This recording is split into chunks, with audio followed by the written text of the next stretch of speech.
সৰ্বনাশ মাতিলে হ হ শিক্ষকৰ প্ৰতিশ্ৰুতিৰ পিছত প্ৰতিশ্ৰুতি সমস্যা সমাধান নহল আজি কুপতি সৰ্বশিক্ষাই যেন সৰ্বনাশ মাতিলে ৰাজ্যৰ হ হ সৰ্বশিক্ষা শিক্ষকৰ 2013 চনৰ পৰাই কোনো ধৰণৰ পূৰ্ব জাননী নোহোৱাকৈ বেতনৰ পৰা বঞ্চিত কৰি ৰখা হৈছিল সৰ্বশিক্ষাৰ অধীনত কৰ্মৰত বিভিন্ন স্বেচ্ছাসেৱক আৰু অংশকালীন শিক্ষকসকলক বছৰ বছৰ ধৰি অৱহেলিত আৰু নিষ্পেষিত এইসকল শিক্ষকে শিক্ষা বিভাগ তথা চৰকাৰৰ আশ্বাসৰ পিছতো পোৱা নাই কোনো স্থায়ী সমাধান উল্লেখযোগ্য যে 2013 চনত হঠাতে কোনো কাৰণ আৰু জাননী নোহোৱাকৈ সৰ্বশিক্ষাৰ অধীনত কৰ্মৰত শিক্ষকসকলৰ দৰমহা বন্ধ কৰি দিয়া হৈছিল ইয়াৰ পিছত 2017 চনৰ 20 ছেপ্টেম্বৰত তদানীন্তন শিক্ষামন্ত্ৰী ডক্টৰ হিমন্ত বিশ্ব শৰ্মাই এই বঞ্চিত শিক্ষকসকলৰ প্ৰতিনিধিক সচিবালয়লৈ মাতি নিয়ে শিক্ষামন্ত্ৰীগৰাকীয়ে RTEৰ কথা দুহাৰি শিক্ষকসকলক NIOSৰ অধীনত DLED পাঠ্যক্ৰম সম্পূৰ্ণ কৰিবলৈ পৰামৰ্শ দিয়ে আশ্বাস দিয়া হৈছিল যে পাঠ্যক্ৰম সম্পূৰ্ণ কৰাৰ পিছত এটা বিশেষ টেট অনুষ্ঠিত কৰি সকলোকে স্থায়ী নিযুক্তি প্ৰদান কৰা হ'ব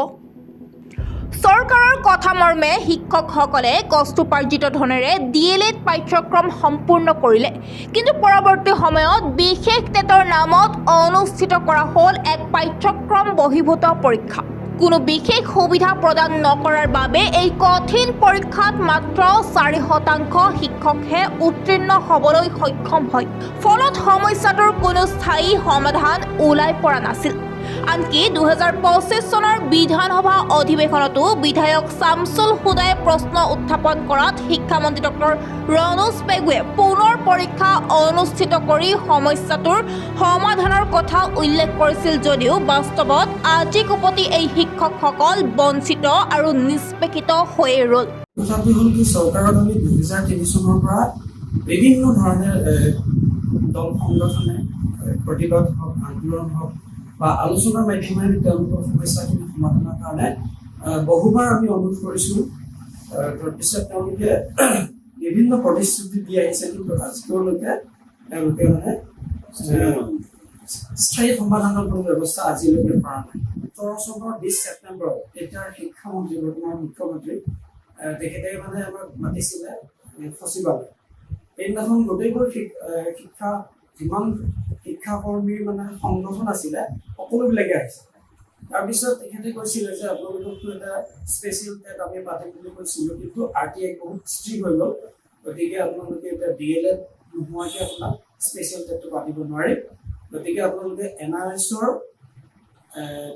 আণ্ডাৰ যিকোনো এটা প্ৰাইভেট হাইস্কুললৈ আপোনালোকে এটা এডমিশ্যন লওক আৰু 2 বছৰৰ পিছত আপোনালোকে DLED কমপ্লিট হোৱাৰ পিছত চলাই আহিব মই গেৰাণ্টি দিছোঁ আপোনালোকৰ চাকৰিটো মই কৰি দিম এনেকৈ বুলি তেখেতে আমাক কথা দিছিল মানে সেইমৰ্মে আমি বিভিন্ন মানে স্কুলৰ পৰা হওক প্ৰাইভেট স্কুলৰ দায়িত্ব ইউজ কৰি আমি পকেটৰ মানে গাঁঠিৰ ধন ভাঙি বহু কষ্টেৰে আমি DLEDটো সম্পন্ন কৰিলোঁ ইতিমধ্যে প্ৰায় 13,000 আমি মানে শিক্ষকে সৰ্বশিক্ষাৰ শিক্ষকে আমি DLEDটো সম্পন্ন কৰিলোঁ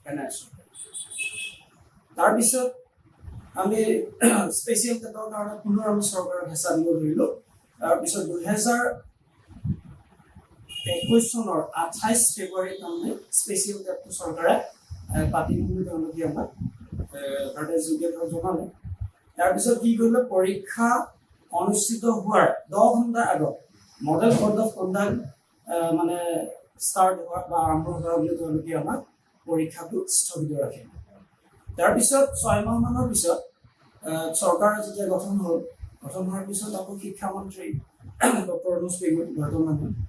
তেখেতে 3 অক্টোবৰ 2021 স্পেচিয়েল টেটটো পুনৰ অনুষ্ঠিত কৰিলে অনুষ্ঠিত কৰি লগতে 1 মাহৰ পিছতে ৰিজাল্ট দিলে যদিও বিসংগতিপূৰ্ণ পাঠ্যক্ৰম আৰু পাঠ্যক্ৰম বহিৰ্ভূত প্ৰশ্ন এইবিলাকৰ কাৰণে মানে 4% মাত্ৰ মানে আমাৰ শিক্ষকেহে উত্তীৰ্ণ হ'বলৈ সক্ষম হ'ল বাকী 96% এতিয়াও মানে অনুতীৰ্ণ হৈ থাকিল বা তেওঁলোকৰ কাৰণে দ্বিতীয়বাৰ কিন্তু বিশেষকৈ তেওঁলোকে পতা নাই যাৰ কাৰণে আমি সকলোবোৰ সংগঠনে এতিয়া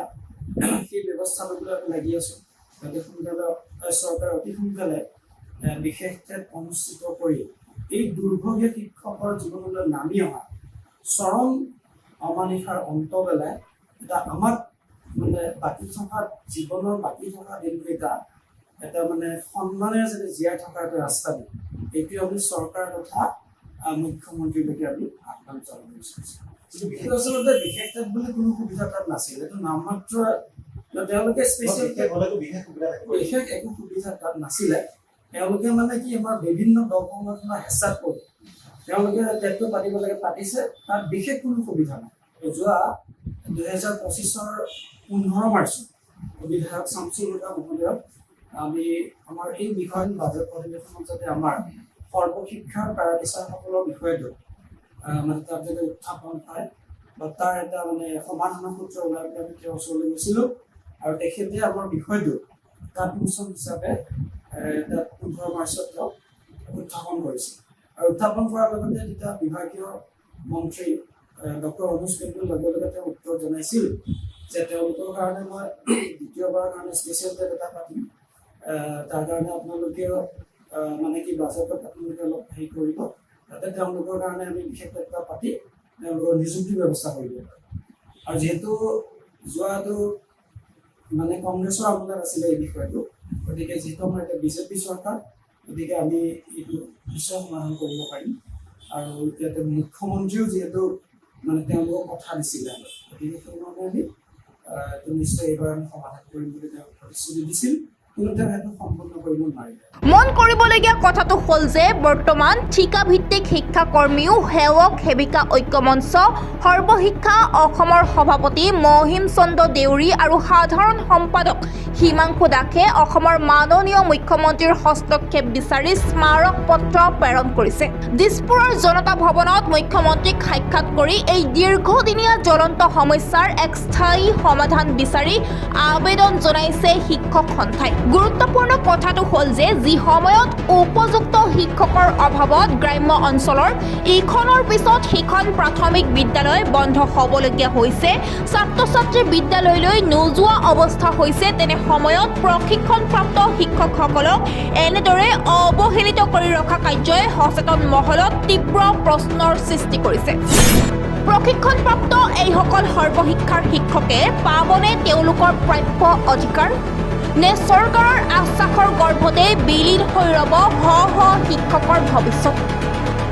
মুখ্যমন্ত্ৰী ডক্টৰ হিমন্ত বিশ্ব শৰ্মাই এই ক্ষেত্ৰত কি পদক্ষেপ গ্ৰহণ কৰে সেয়া সময়ত হ'ব লক্ষণীয়। News x report, prime Assam.